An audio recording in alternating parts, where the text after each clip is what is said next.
неге мұндасың? Осыншама жылдар өтсе де, сен маған әлі де сондай дұшпандықпен қарайсың ба?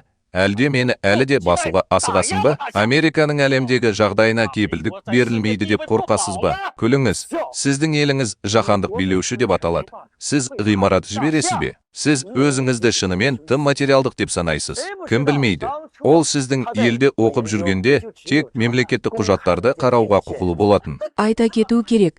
Сіз американдық гелий-3 қозғалтқышының ядросының зерттеу құпияларын ұрлаған болуыңыз керек. Сіз жасай алатын қоқыс Америка құрама штаттарының сызбаларына негізделген, ал янған ғимаратын ғылыми жетекші орынға ие болу үшін пайдаланудың қажеті жоқ. Енді қалай дәтің барады? Егер сен шынымен сондай жақсы